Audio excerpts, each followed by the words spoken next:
Food fans, good to see you again. Tonight, simple one. Biscuits and gravy. Pretty uncommon, I only have two products up here, but that's one of these nights. So let's talk about a little bit while the gravy cooks back there. Got that cooking about a couple minutes ago, so we can time all this right. Only thing to say here is, because it's such a simple meal, only thing I have to say really is when you're shopping, as you can see here, I have Pillsbury biscuits and Heinz Country Homestyle Gravy. A lot of people's favorite, both really good brands. The point being is when you're shopping at these stores that I recommend on the channel here, when you go there, you don't have to assume or you shouldn't just pull the first thing off the shelf. In other words, there's plenty of gravy there. There's even country gravy from different brands. If you take your time and learn these stores well, which is half the reason why I do these videos, is to teach you how to shop smart, and then with that cook smart. If you go in and out real quick at these stores, you'll just watch these videos and go and grab something like XYZ brand country gravy, and it might not be as good. It might be good, but the point being, if you can get something like Heinz by just taking a little extra time there while you're shopping to learn what the place has in its entirety, then you're coming home with Heinz gravy versus something else. So take the time. It's $1 either way. In this case, for example, I spent even more time because I got not only Heinz gravy, but their larger size. If I was in a rush, the other ones were about that big, also for $1 because everything's priced at $1 there. And there was, 4 other brands that's doing the same thing. So take your time, walk the whole place, and pick out your product smart. Same thing here. There's plenty of biscuit types, biscuit brands, but you get Pillsbury. We all like the Doughboy. Then get Pillsbury. There's also biscuits that you have to make yourself. We're going to go this route because it's not only is it Pillsbury and good, it's fast. Now we might also do another video where I actually show you how to make the biscuits, but this is going to be more a Dollar Chef way of doing it. Also, because we don't assume anything here about anybody and your previous knowledge in the kitchen, if you've never opened up one of these, it's kind of like a child's lock, but it's not all that complicated. Just read the label. It'll tell you where to open it at. You literally actually strip away the outside of the cardboard here if you've never done one of these before, and you basically just depress it here and it will pop. So you basically just break the outer layer of the cardboard and strip it away, and eventually just pop open with all that pressure in there. There's 8 biscuits in there, and as you're going to see, you lay them in your pans and cook them, which I did 17 minutes ago, so that way we'd be ready for this video. So that's that. Also here you got some jalapenos. That's just because I had some extras left over. As always, you want to spice your meal a little bit more. You've got some extra jalapenos that are already chopped up. Throw it in the gravy. Not feeling it? Don't do it. Tonight we're not going to do it, but I want to show you that doing stuff like this is stuff I like doing. Okay, so gravy's been cooking. It's ready. Put it on simmer. Stir it a little bit.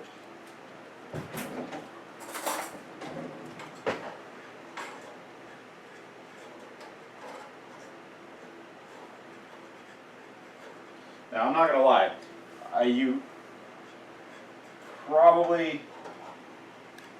I had it on medium low. Normally you want to watch this a little bit closer, the gravy or anything you have going on in the pot. When I was talking to you, we're alright here, but I don't want you to think that walking away from something which is fire on is okay. You want to keep it moving and not scorching to the bottom of the pan. Now I caught this one in time, but it was barely in time. If I would have talked another couple minutes, might have had a little bit of problem.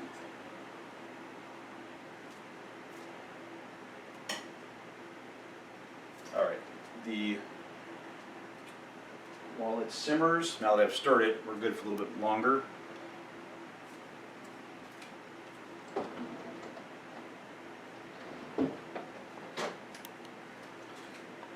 Here's the biscuits.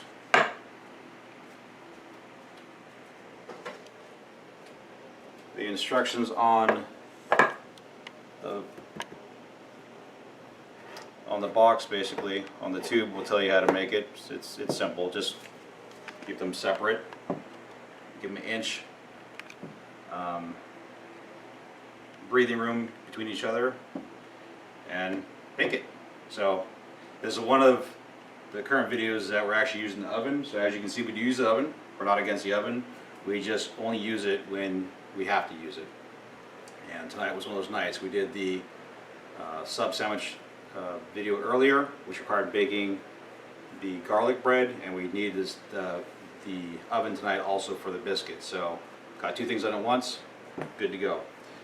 Last thing I wanted to show you, I want to show you different pans. Let me get a spatula.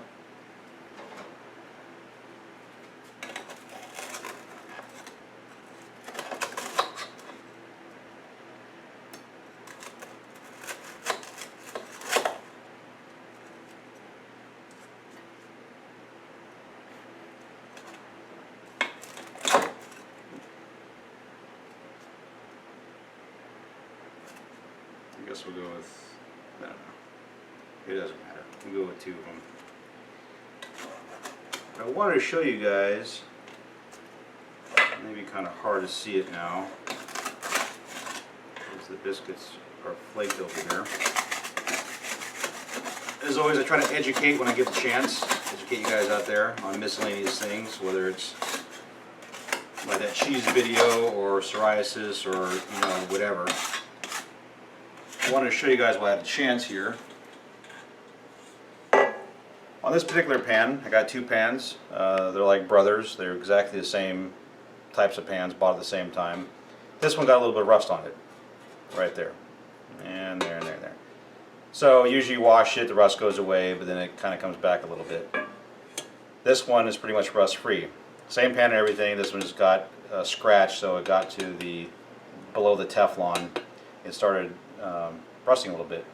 The reason why I bring this up is because some people are completely fearful of rusty pans. Now, I'm not saying rust in the pan is a good thing or a great thing, but I am going to say that you shouldn't be quite as fearful as a lot of people are about it. Here's why. What is rust? Rust is iron.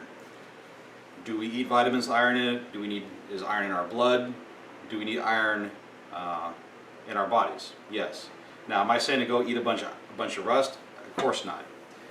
But the reason why people have gotten paranoid about rust is because usually, like with tetanus shots, you get a tetanus shot because the assumption that it had to do something with like a rusty nail, like you got poked by something that was rusty, and that's why you need a tetanus shot, and that's why rust is bad and it's going to hurt you and blah blah. It's actually the bacteria and other things that tend to grow around things outside normally that are rusty. So it's not the rust itself, the iron itself, that's bad for you. It's the things that tend to grow around a rusty environment.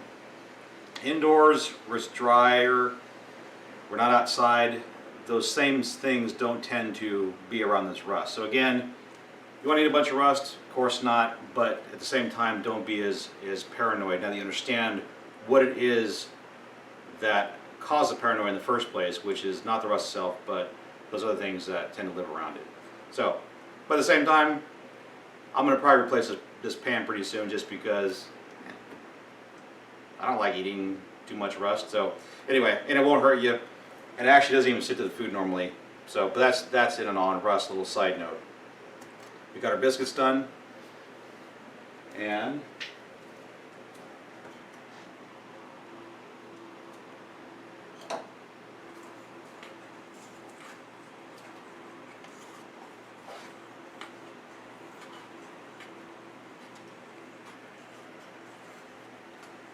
gravy is ready. Now you can either leave the biscuits as is, or you can open them up.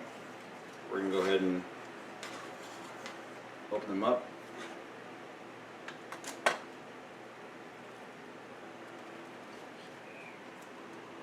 Because we're making a video, so I might as well show you the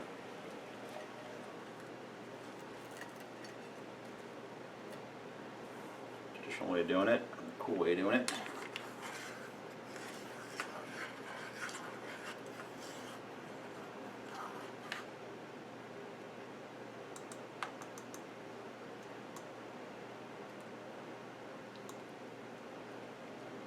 Let's get it all over there.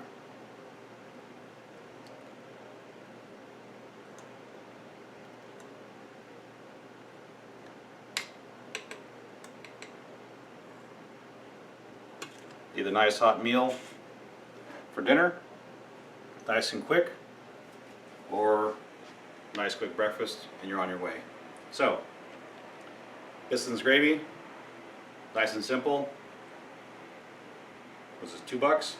$2 and you're done. So, and that is it for tonight, and I'll see you guys next time on the Dollar Chef. Take care.